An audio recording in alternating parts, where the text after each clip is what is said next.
जय हिंद दोस्तों, कैसे आप सब। मैं आपका स्वागत करता हूं आपके अपने चैनल में। तो आज हम स्टार्ट करने वाले हैं प्रोबेबिलिटी का लेक्चर नंबर सेकंड।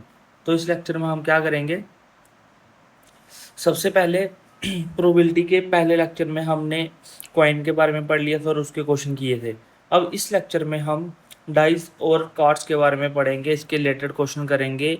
जो क्वेश्चन जे के एस एस बी पूछती है, ठीक है। जज जेके पीएससी में जितने भी टाइप के क्वेश्चन होते हैं वो हम इस लेक्चर में करेंगे। अगर आपको इन लेक्चर्स की पीडीएफ चाहिए तो आप हमारे टेलीग्राम चैनल से ले सकते हैं। हमारे टेलीग्राम चैनल का नाम है JKSSB and JKPSC study point, ठीक है। आप यहाँ पे जाके हमें फॉलो करें और यहाँ पे हमें आप ये पीडीएफ ले लें।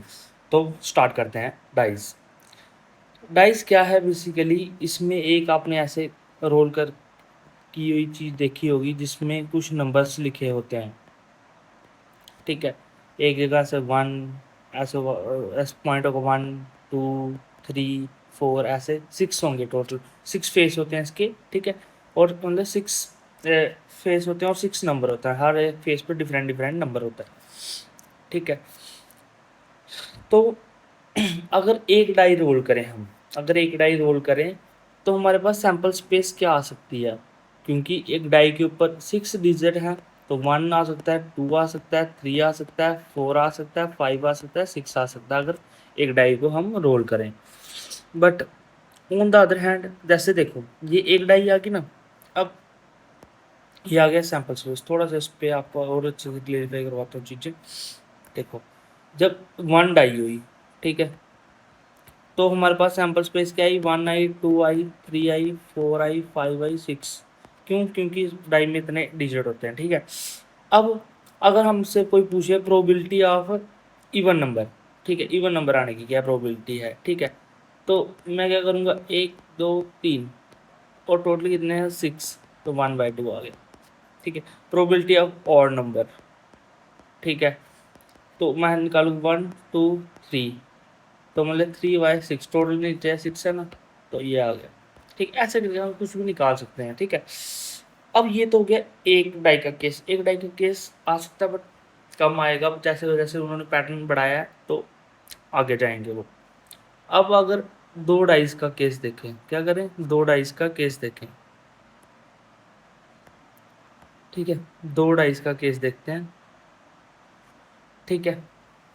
तो इसमें क्या होगा, क्या पता जब आप एक डाई रोल करो तो 1 आए, और दूसरा डाई रोल करो तो 6 आ जाए। एक डाई रोल करो तो 2 आए, दूसरा डाई रोल करो तो दोबारा 2 आ जाए। एक बार डाई रोल करो तो 3 आए, दूसरा बार करो तो 4 आ जाए, मतलब कुछ भी आ सकता है। तो ऐसे करके जब हम इनकी प्रोबेबिलिटी बनाएंगे ना, तो इसका सैंपल स्पेस इस टाइप से बनेगा, 1 1 1 2 1, ऐसे मतलब हम 6, एक 6 इसमें, 6 इसमें, 6 इसमें, 6 इसमें, 6 इसमें और 6, मतलब हर एक में 6 केस बन जाएंगे।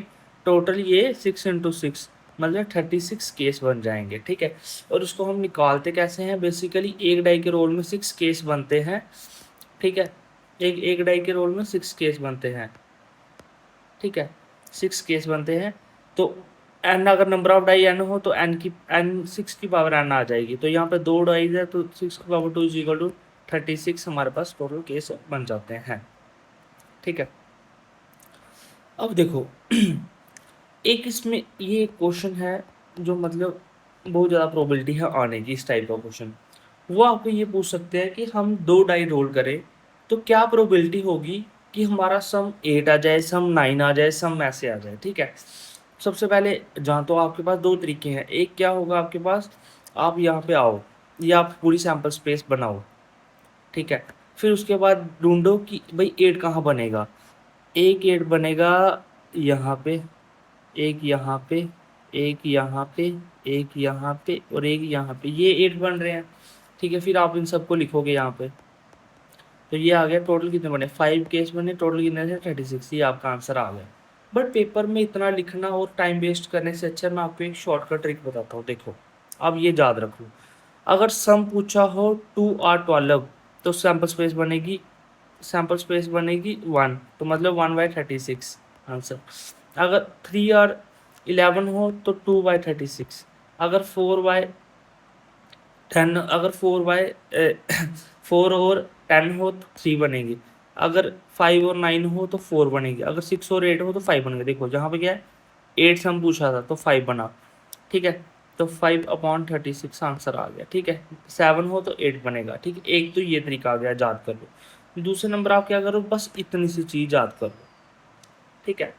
अगर उन्होंने बोला कि सम हमारा आना चाहिए 7, ठीक है, तो 7 यहाँ पे है ना, तो आप क्या करोगे 13 माइनस क्या आएगा, आप यहाँ पे 7 लिख दो। 13 - 7 कितना आ गया, ये 6 आ गया, ठीक है। 6 आ गया, 6 होने चाहिए, तो देखो यहाँ पे भी 6 है ना। अगर उन्होंने बोला है यहाँ पे हम बोल दें कि भाई सम 3 आना चाहिए, तो हम क्या करेंगे, सम 3 आना चाहिए ना, 3 - 1 2 आ गई, फिर इस फार्मूले में पुट कर दो। अगर 1 to 6 है तो इस फार्मूले में पुट कर दो सम, अगर 7 to 12 है तो इस फार्मूले में सम पुट कर दो, आपका आंसर आसानी से निकल जाएगा। बस आपको ये याद रखना, और ऐसा क्वेश्चन पेपर में आ सकता है, ठीक है। अगर क्या बोला, अगर 1 to 6 पूछे सम, तो आपने क्या करना है n - 1 कर देना है। और अगर 7 to 12 का मतलब इनमें से कुछ भी पूछ ले, तो आपने क्या करना है 13 - n कर देना है। ये दो चीज़ें याद रख लो, आपका क्वेश्चन निकल गया, कोई आपको सैम्पल स्पेस लिखने की जरूरत नहीं है। देखो नेक्स्ट क्वेश्चन करते हैं। अगर हमारे पास if one die is thrown, अगर हम एक डाई को रोल करें, ठीक है, find the probability of even number. ये मैं आपको पहले करवा चुका हूँ। जैसे एक डाई हमने रोल की, उसकी सैम्पल स्पेस क्या आ सकती है, 1 आ सकता है, 2 आ सकता है, 3 आ सकता है, 4 आ सकता है, 5 आ सकता है, और 6 हमारे पास आ सकता है। तो इन्होंने पूछा probability of even number, even number की क्या प्रोबेबिलिटी होगी। तो इवन नंबर एक 2 है, इवन 4 है और 6 है, तो 3/6 मतलब 1/2। ऐसा ही आप ओड के केस में भी निकाल सकते हो, ठीक है। अब इन्होंने एक क्वेश्चन, हम आगे बढ़ते हैं। If y one dice is thrown, find the probability of getting either prime और कंपोजिट नंबर। अब इन्होंने बोला कि हमने एक डाई थ्रो की, तो हमने क्या करना है, जहाँ तो वो प्राइम होनी चाहिए, जहाँ तो वो कंपोजिट होनी चाहिए। आप क्या करोगे, प्रोबेबिलिटी ऑफ प्राइम की, ये सैम्पल स्पेस है हमारे पास, यहाँ से प्रोबेबिलिटी ऑफ प्राइम निकाल लो, प्रोबेबिलिटी ऑफ कंपोजिट नंबर निकाल लो, आपके पास निकल के आ गया, इनको प्रोबेबिलिटी निकालो, आप सॉल्व करो, ठीक है। सबसे इंपॉर्टेंट ये क्वेश्चन पे आओ, इसको देखो आप ध्यान से। अगर मतलब दो डाई को हमने रोल किया, find the probability of total 11। अब 11 टोटल था ना, यहाँ पे आओ, यहाँ पे फॉल कर रहे हैं ना, मतलब 13 - 11 सैम्पल स्पेस क्या बनेगी 2, तो इसका मतलब क्या आ गया 2/36, तो मतलब 1/18 निकल के आ गया आंसर। बस यही तो है। What is the probability of getting a doublet. अब डबलेट का पता क्या मतलब होता है, 1 1 2 2 3 3 4 4 5 5 और 6, ठीक है। तो ये कितना आ गया 6/36, 1 = 1/6 आपका आंसर आ गया। बस आपने ऐसा करना ये, और इसके रिलेटेड क्वेश्चन आपको आ सकता है, ठीक है। नेक्स्ट आप देखते हैं हम कार्ड्स के रिलेटेड, क्या कार्ड्स के रिलेटेड, बस आप इसको अच्छे से समझ लो। पहले टोटल नंबर ऑफ कार्ड होता है हमारे पास 32, और ये 32 कार्ड्स को हम दो कलर्स में डिवाइड करते हैं। 26 होते हैं ब्लैक्स और 26 होते हैं रेड कलर, ठीक है। फिर ये ब्लैक होते हैं, इनको हम सब डिवाइड करते हैं दोबारा 13 कलर में, मतलब 13 कार्ड्स में। 13 होते हैं स्पेड, 13 होते हैं क्लब, ठीक है। 30 हार्ट और 30 डायमंड होते हैं। ये टोटल इसको 4 सूट्स में डिवाइड करते हैं। कितने 4 सूट्स में डिवाइड करते हैं, ठीक है। क्या सबसे पहले क्या हुआ, हमारे पास टोटल कार्ड है 52। 52 में यहाँ पे रेड, यहाँ पे ब्लैक ले लो और यहाँ पे रेड ले लो। फिर हम 26 में इसको डिवाइड करते हैं। फिर इन 26 हम 13 में डिवाइड करते हैं फर्दर, ठीक है। ये हर्ड आ गया, डायमंड आ गया, क्लव आ गया, स्पेड आ गया, ठीक है। ऐसे करके डिवाइड करते हैं। अब मैं बताऊंगा आपको कि ये जो 36 कार्ड हैं, ये बेसिकली कौन से कार्ड हैं।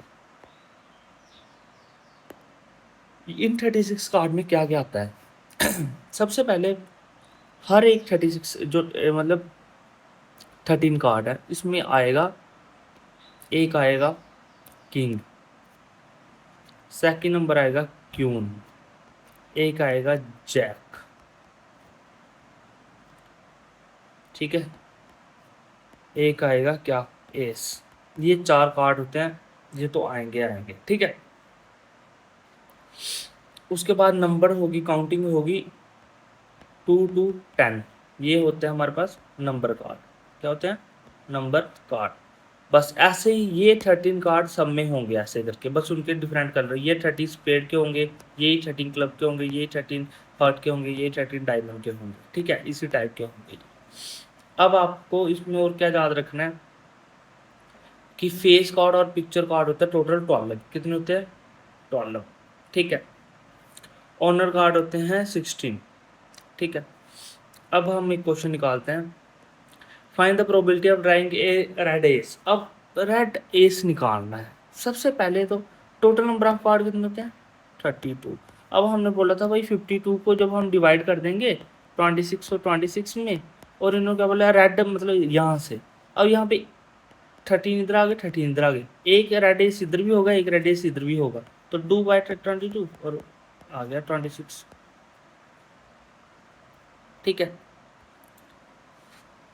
One card is drawn at random from the well shuffled deck of 52. What is the probability of picking a black card? अब देखो, अब हमें कोई ब्लैक कार्ड पिक करना है, टोटल नंबर ऑफ कार्ड थे 52, उसमें 26 ब्लैक, 26 रेड, ठीक है। अब ये ब्लैक कार्ड की प्रोबेबिलिटी निकालनी थी, 26 से 52 निकल गया आपका 1/2, ठीक है। अब इन्होंने बोला what is the probability of ace of spade और जैक ऑफ डायमंड, ठीक है। अब ace of spade, ace spade का एक ही होगा 1/52, और जैक ऑफ डायमंड भी एक होगा, तो अगर और था तो इसका मतलब दोनों में प्लस आएंगे, दोनों को प्लस करेंगे, आपका आंसर निकल के आ जाएगा। What is the probability of getting either A red card और ए किंग, ठीक है। if one card is drawn at random from the value, ठीक है। अब इन्होंने बोला रेड कार्ड, रेड कार्ड आने की प्रोबेबिलिटी 26/52, क्योंकि देखो रेड 26 रेड थे, 26 ब्लैक थे, रेड कार्ड की इन्होंने पूछी, ठीक है, हमने बता दी, और बाकी इन्होंने पूछा, उसके बाद क्या पूछा, और एक किंग रेड, मतलब उसकी किंग आने की प्रोबेबिलिटी कितनी, वो 2/52। इन दोनों को सॉल्व कर लो अब आप, तो आपका आंसर निकल के आ जाएगा। बस ऐसे ही सिंपल क्वेश्चन है ये। तो आई होप आपको ये लेक्चर अच्छा लगा, तो थैंक यू।